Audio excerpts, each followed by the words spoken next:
Salut à toutes et salut à tous, bienvenue sur webgirondin.com et Webgirondin Télé pour les tops et les flops de ce troisième match de préparation. C'est un débrief, alors top flop, je ne vais pas accentuer les traits, mais on peut tirer des enseignements sur les performances des joueurs et sur l'équipe des Girondins de Bordeaux qui sera alignée la semaine prochaine en Coupe d'Europe. C'était le troisième match de préparation, c'était à Andrézieux-Boutéon, une commune proche de Saint-Étienne. J'étais au stade et j'ai pu assister à cette rencontre des Girondins. Et il y a beaucoup de choses positives à dire sur ce premier match. Il y a aussi des incertitudes et des inquiétudes dont je vais vous faire part. Alors la composition d'équipe de Gustavo Poyet, qui devrait, alors il reste encore un match de préparation et des choses peuvent se passer, mais qui devrait être, je pense, celle qui sera alignée avec peut-être une incertitude à un ou deux postes en Coupe d'Europe jeudi prochain. Alors, on a Costil et capitaine dans les buts, et de droite à gauche en défense, on a Gaïk, Koundé, Lefchouk et Pounjé. Milieu de terrain, donc trois milieux de terrain, trois attaquants, puisqu'on joue en 4-3-3. On a Plasil qui est au centre du milieu de terrain, plus en sentinelle, avec d'un côté Younous Sankaré et de l'autre Aurélien Tchouaméni, ce jeune Bordelais qui était titulaire. Et devant, on a Youssouf à droite, Depréville en attaquant central et François Camano en attaquant gauche. Voilà. Donc ça, c'est la composition d'équipe des Girondins de Bordeaux. Toujours ce 4-3-3. Ce qu'on peut dire sur cette compo, c'est que nos latéraux, on les connaît. Pounjé et Gailly qui ne devraient pas bouger. Le gardien de but, c'est Costil. Koundé devrait être titulaire en défense centrale. L'incertitude, elle est au poste de défenseur central à ses côtés. Là, c'est Lefchou qui a été titularisé en l'absence de Pablo, puisque Pablo est blessé. Et je pense qu'il ne sera pas prêt pour le déplacement en Coupe d'Europe jeudi 26 juillet. Donc c'est Lefchou qui a été préféré à Base. Jovanovic, on n'en parle pas, il est revenu de près et il était hors de forme. Pour les trois du milieu, en commentant la compo, Plasil est là, Tchouaméni est aussi aligné en titulaire, Sankaré aussi, ça paraît logique. Et devant, poste d'ailier pour Youssouf, c'est un petit peu bizarre, je vais en parler après. Depréville est préféré à la board, à l'attaque, et Camano donc en ailier. Voilà. Donc ce que je peux dire, je parlerai de Poyet après, mais c'est que cette compo est plutôt logique et on va s'apercevoir qu'on a vu une très bonne première mi-temps des Girondins de Bordeaux. Moi j'ai vu une très bonne première mi-temps avec un pressing haut, beaucoup de rythme. Faut savoir que Saint-Étienne, alors même s'ils doivent démarrer un peu plus tard, ils n'en sont peut-être pas au même niveau de préparation des Girondins de Bordeaux, Saint-Étienne avait aligné sa meilleure équipe dans cette première mi-temps, et Bordeaux, sur l'ensemble du match, a réalisé sa meilleure mi-temps. C'était la première face à la meilleure équipe de Saint-Étienne, et Saint-Étienne c'était aussi son troisième match de préparation.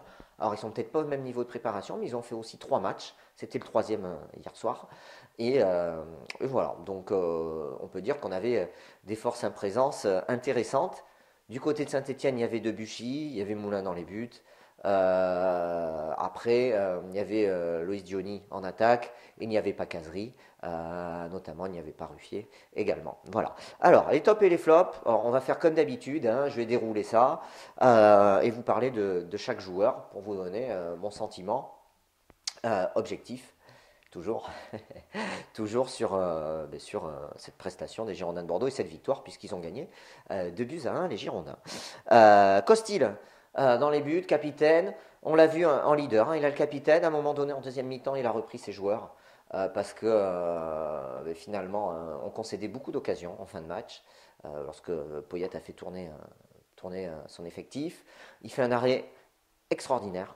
Vraiment un très bon arrêt, alors extraordinaire, le mot est peut-être un peu fort, mais un très bel arrêt en deuxième période sur une frappe croisée de Ben Kedim des 18 mètres. Il se couche, il se détend et il a dévié en corner. C'est une balle de but, une balle d'égalisation pour Saint-Etienne. Et on l'a vu haranguer un peu ses joueurs et sa défense quand ça n'allait pas. Donc bon match de Costil, moi il m'a plutôt rassuré et je trouve qu'on retrouve dans l'attitude une attitude de capitaine et un bon Benoît Costil.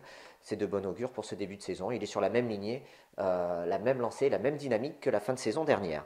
Milan Gajic, alors moi j'ai trouvé assez moyen au poste de latéral droit. Il n'a quasiment rien apporté offensivement. Défensivement, je ne l'ai pas trouvé explosif. Voilà, alors peut-être c'est la préparation, mais j'ai trouvé un match moyen de Gajic avec très peu d'apports offensifs et on va s'apercevoir dans ce match que le côté droit bordelais, c'est compliqué.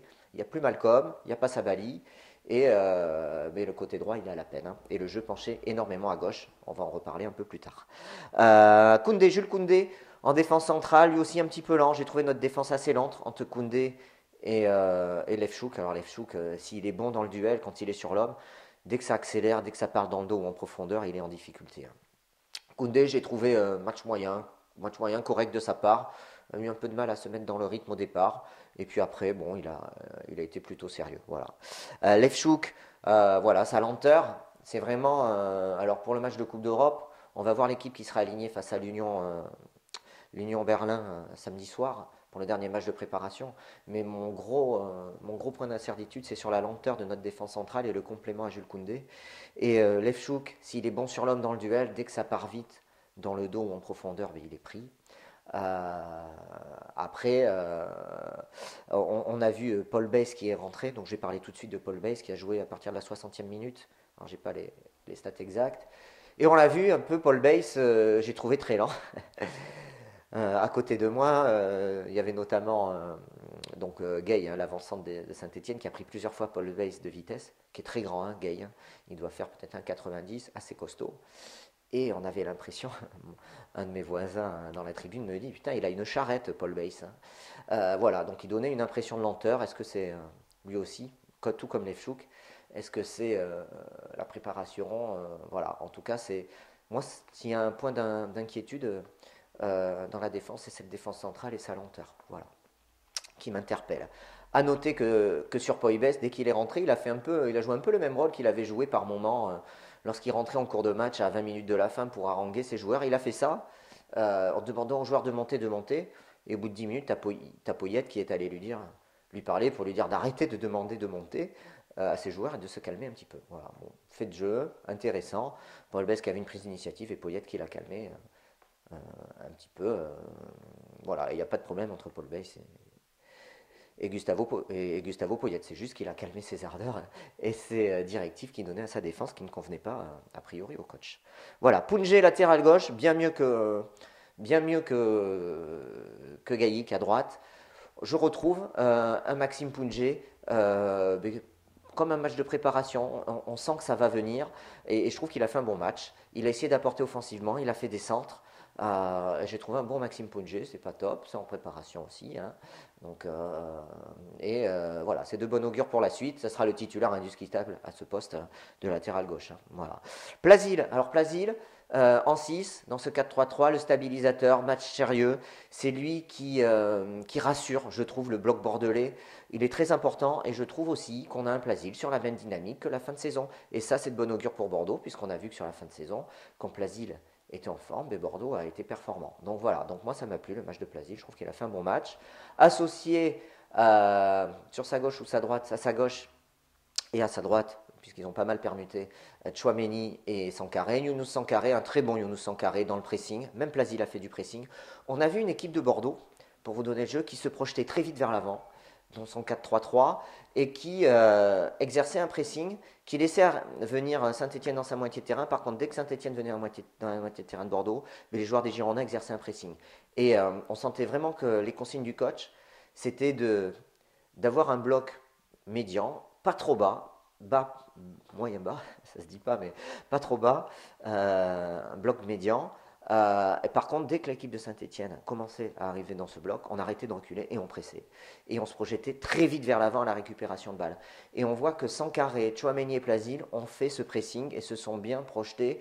Sankaré, c'est un guerrier, hein. Il s'est chauffé une ou deux fois avec des adversaires parce qu'il a raison, il ne fallait pas se laisser marcher sur les pieds, notamment sur Debuchy qui a séché de manière assez rigoureuse et qui n'était pas conforme aux règles du jeu, puisqu'il y a eu des fois il a pris un carton jaune. Il a fauché Camano et Sankaré allait lui dire de se calmer et montrer qui c'était le patron. Et des joueurs comme ça, il en faut dans une équipe et Sankaré, il en fait partie.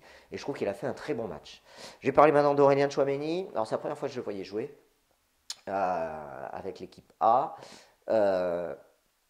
J'ai trouvé très bon.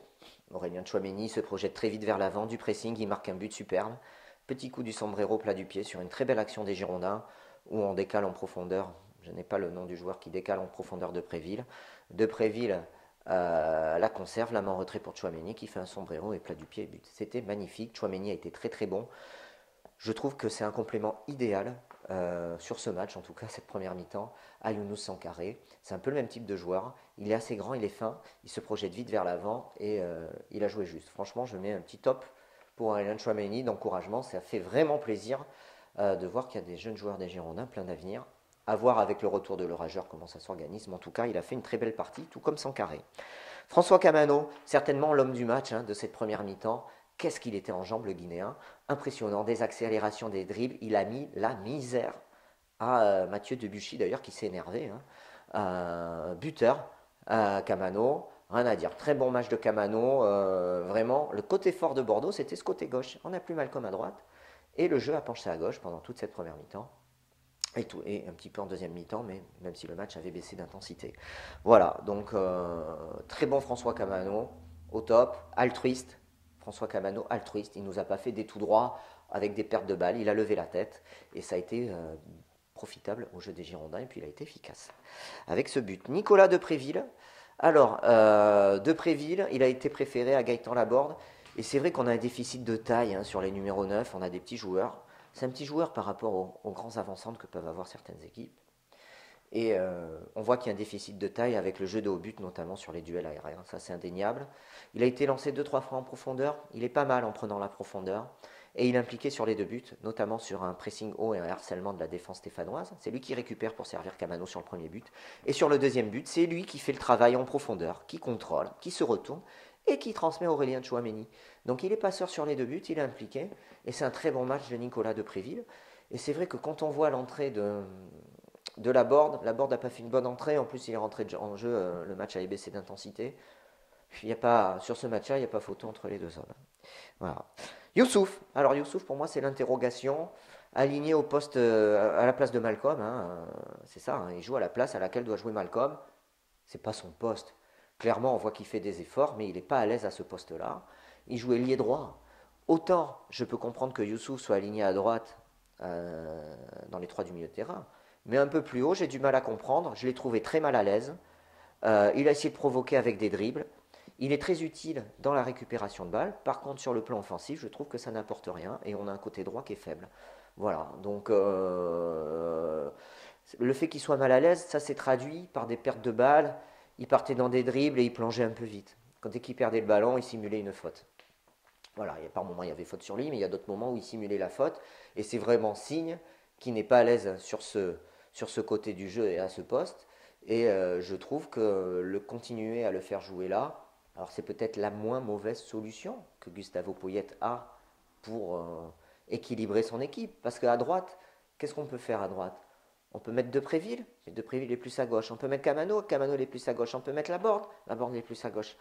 Je pense qu'on peut mettre un de ces trois joueurs à droite plutôt que Youssouf qui est pas à l'aise. Par contre, c'est vrai que défensivement, il apporte pas mal à la récupération. Voilà.